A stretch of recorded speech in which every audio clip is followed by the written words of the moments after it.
Ya, Assalamualaikum warahmatullahi wabarakatuh. Nama saya Satria Cahyo Prayoga, akan menjelaskan bab 7 terkait pengembangan sistem. Yang pertama, ada pendekatan sistem. Nah, jadi ini ada urut-urutan langkahnya. Langkah yang pertama yaitu upaya persiapan. Nah, di dalam upaya persiapan sendiri itu ada 3 langkah, yaitu langkah pertama, melihat perusahaan sebagai suatu sistem. Nah, langkah kedua, kita mulai mengenal sistem lingkungan itu seperti apa. Lalu langkah ketiga, mengidentifikasi subsistem perusahaan. Lalu langkah berikutnya adalah upaya definisi. Nah, di dalam upaya definisi ini ada 2 langkah. Langkah pertama, atau mungkin langkah keempat ya, melanjutkan langkah yang tadi, yaitu melanjutkan dari tingkat sistem ke tingkat subsistem. Kemudian langkah 5 yaitu menganalisis bagian-bagian sistem dalam urut-urutan tertentu. Nah, di dalam langkah 5 ini terdapat beberapa unsur. Unsur pertama mengevaluasi standar. Unsur kedua membandingkan output sistem dengan standar. Unsur ketiga mengevaluasi manajemen, lalu mengevaluasi prosesor informasi, mengevaluasi input dan sumber daya input, mengevaluasi proses transformasi, dan mengevaluasi sumber daya output. Kemudian upaya solusi. Nah, upaya yang terakhir yaitu langkahnya yang keenam mengidentifikasikan solusi-solusi alternatif. Lalu langkah ketujuh mengevaluasi solusi-solusi alternatif. Kemudian memilih solusi yang terbaik. Nah, jadi di dalam langkah 8 ini terdapat 3 unsur, yaitu yang pertama analisis, pertimbangan, kemudian tawar-menawar. Lalu langkah 9 yaitu mengimplementasikan solusi. Kemudian langkah terakhir menindaklanjuti untuk memastikan keefektifan solusi. Kemudian siklus hidup pengembangan sistem. Nah, pendekatan sistem itu merupakan sebuah metodologi. Nah, metodologi itu apa? Metodologi adalah satu cara yang direkomendasikan dalam melakukan sesuatu.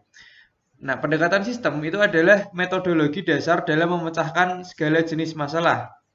Siklus hidup pengembangan sistem atau SDLC adalah aplikasi dari pendekatan sistem bagi pengembangan suatu sistem informasi. Kemudian SDLC tradisional. Nah, berikut langkahnya ya dalam SDLC tradisional. Yang pertama perencanaan, lalu analisis, desain, implementasi, kemudian penggunaan.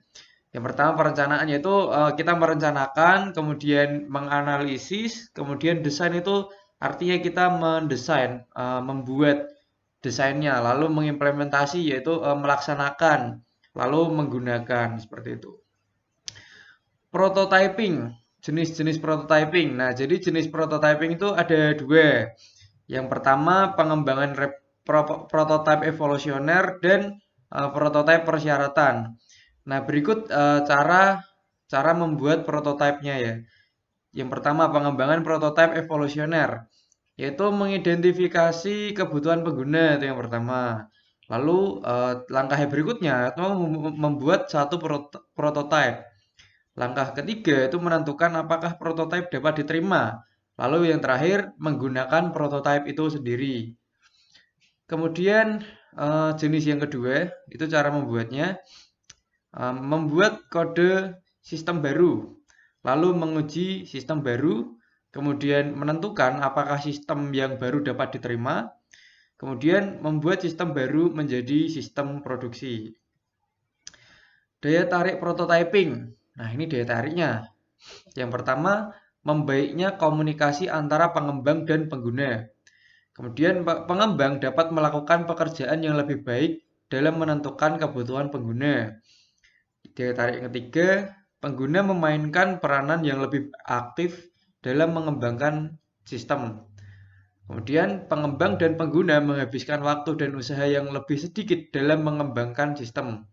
Lalu implementasi menjadi jauh lebih mudah karena pengguna tahu apa yang diharapkan. Kemudian ada daya tarik, ada potensi kesulitan. Yang pertama, terburu-buru dalam menyerahkan prototipe dapat menyebabkan diambilnya jalan pintas dalam definisi masalah, evaluasi alternatif, dan dokumentasi. Jalan pintas ini akan menciptakan usaha-usaha yang cepat dan kotor. Pengguna dapat gembira dengan prototipe yang diberikan, yang mengarah pada ekspektasi yang tidak realistis sehubungan dengan sistem produksi nantinya. Kemudian prototipe evolusioner bisa jadi tidak terlalu efisien. Lalu antarmuka komputer manusia yang diberikan oleh beberapa alat prototyping tertentu kemungkinan tidak mencerminkan teknik-teknik desain yang baik. Lalu pengembangan aplikasi cepat. Itu ada yang pertama unsur penting RAD. Nah, unsur penting RAD yang pertama ada manajemen. Nah, manajemen khususnya itu manajemen puncak itu hendaknya menjadi penguji yang pertama. Lalu manajemen sendiri juga bisa mengadaptasi awal yang dengan cepat mempelajari bagaimana cara menggunakan metode-metode baru. Kemudian ada orang. Nah, daripada hanya memanfaatkan satu sistem daripada hanya memanfaatkan satu tim untuk melakukan seluruh aktivitas, nah SDLC dan RAD ini menyadari adanya efisiensi yang dapat dicapai melalui penggunaan tim-tim khusus. Nah, anggota dari tim ini adalah para ahli metodologi dan alat yang dibutuhkan untuk melakukan tugas-tugas khusus mereka masing-masing. Kemudian ada metodologi. Metodologi dasar RAD itu adalah siklus hidup RAD. Kemudian ada alat-alat. Nah, itu alat-alatnya itu terdiri atas bahasa-bahasa generasi keempat dan alat-alat rekayasa piranti lunak dengan bantuan komputer. Kemudian pengembangan berfase. Nah, ada yang pertama tahap-tahap pengembangan berfase. Nah, jadi yang pertama ada investigasi awal. Itu mempelajari tentang organisasi dengan masalah sistemnya, mendefinisikan tujuan, hambatan, resiko, dan ruang lingkup sistem baru. Jadi investigasi awal itu kita menginvestigasi awalnya yaitu dengan mendefinisikan masalah dan lain-lain. Kemudian analisis, yaitu menganalisis ya, seperti namanya. Kemudian ada desain, yaitu merancang komponen atau mendesain. Kemudian konstruksi awal. Nah, konstruksi awal itu yang bagaimana? Itu contohnya pengembang itu membuat dan menguji piranti lunak, itu konstruksi awal. Nah, konstruksi akhir itu piranti lunak atau modul diintegrasikan untuk membentuk sistem yang lengkap yang diuji bersama-sama dengan datanya. Lalu fase-fase modul. Dalam contoh ini, sistem telah dibagi menjadi 3 modul utama, yaitu pembuat laporan, basis data, dan antarmuka web. Jumlah modul akan bervariasi untuk masing-masing sistem, mulai dari 1 hingga sekitar selusin. Nah, Anda itu dapat melihat dalam figur tersebut bahwa analisis desain, konstruksi awal, dan tinjauan pengguna dilaksanakan secara terpisah untuk masing-masing modul. Lebih jauh lagi, ketika fase ini dapat diulang kembali jika diminta oleh tujuan penggunaan yang mencerminkan pengaruh dari prototyping. Berikutnya, desain ulang proses bisnis. Jadi ada inisiasi strategis proyek-proyek BPR. Nah, BPR itu memiliki potensi pengaruh dramatis pada perusahaan dan operasinya hingga proyek-proyek seperti ini biasanya dicetuskan di tingkat manajemen strategis. Manajemen strategis memutuskan bahwa BPR layak untuk dilakukan dan menyetujui proses-proses fisik desain ulang. Nah, proses-proses fisik itu meliputi logistik sumber daya fisik yang masuk, operasi-operasi yang menghasilkan produk dan jasa perusahaan, dan logistik keluar. Kemudian desain ulang proses yang kedua yaitu rekayasa terbalik. Rekayasa terbalik adalah proses menganalisis sistem yang sudah ada untuk mengidentifikasi unsur-unsur dan saling keterhubungan di antara unsur-unsur tersebut sekaligus untuk membuat dokumentasi pada tingkat abstraksi yang lebih tinggi daripada yang telah ada saat ini. Nah, proses yang ketiga yaitu rekayasa ulang. Rekayasa ulang adalah merancang ulang sebuah sistem seluruhnya dengan tujuan mengubah fungsionalitasnya. Yang terakhir ada pemilihan komponen-komponen BPR. Nah, komponen-komponen BPR dapat diterapkan secara terpisah atau digabung, tergantung pada tingkat kemungkinan yang dicari. Kombinasi yang tepat akan tergantung pada kondisi sistem yang ada saat ini jika dilihat dari segi fungsionalitas dan sifat teknisnya. Berikutnya pemodelan proses. Yang pertama ada diagram arus data. Nah, diagram arus data adalah penyajian grafis dari sebuah sistem yang mempergunakan 4 bentuk simbol untuk mengilustrasikan bagaimana data mengalir melalui proses yang saling terhubung. Nah, simbol-simbol tersebut itu mencerminkan yang pertama unsur-unsur lingkungan, lalu proses, kemudian arus data, dan penyimpanan data. Nah, kasus penggunaan. Kasus penggunaan adalah suatu uraian naratif dalam bentuk kerangka dari dialog yang terjadi antara sistem primer dengan sistem sekunder. Kemudian, kapan menggunakan diagram arus data dan kasus penggunaan? Nah, diagram arus data dan kasus penggunaan itu seringkali dibuat selama tahap-tahap investigasi awal dan analisis metodologi pengembangan berfase. Nah, DFD itu mengilustrasikan suatu tinjauan atas pemrosesan dan kasus penggunaan memberikan detailnya. Biasanya dibutuhkan beberapa kasus penggunaan untuk mendukung suatu diagram angka 0. Manajemen berproses. Jadi ada steering committee SIM.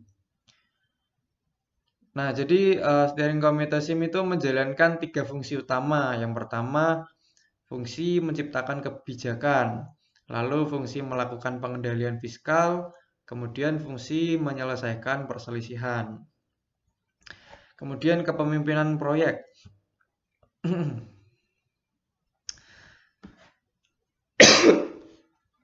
Steering committee SIM jarang ikut terlibat langsung dengan detail pekerjaan.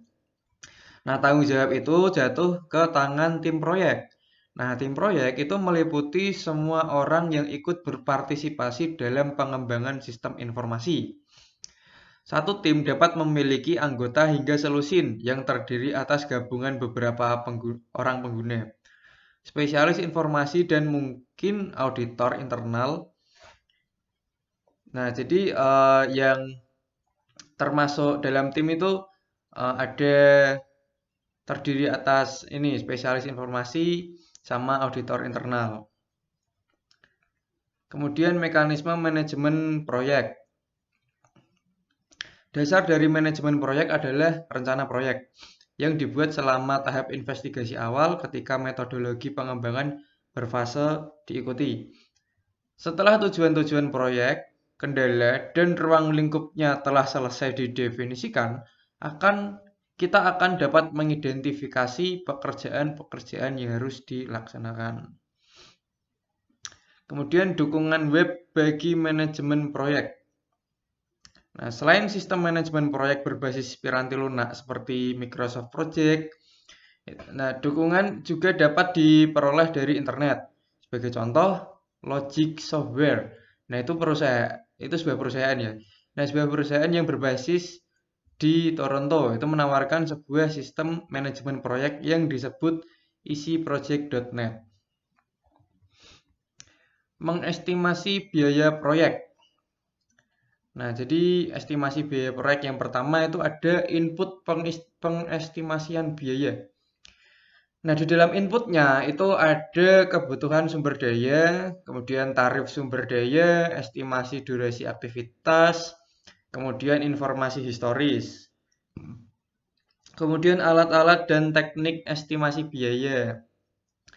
Nah, alat-alat terkomputerisasi. Nah, itu dapat digunakan secara terpisah atau untuk menyederhanakan alat-alat yang baru saja diuraikan. Lalu tekniknya ada model matematis. Itu dapat digunakan untuk menguantifikasi karakteristik proyek dan membuat membuat simulasi dari berbagai macam skenario. Lalu output pengestimasian biaya. Nah, outputnya itu dinyatakan dalam unit-unit keuangan yang berlaku seperti dolar atau euro. Nah, sekian presentasi dari saya. Mohon maaf jika ada kesalahan. Wassalamualaikum warahmatullahi wabarakatuh.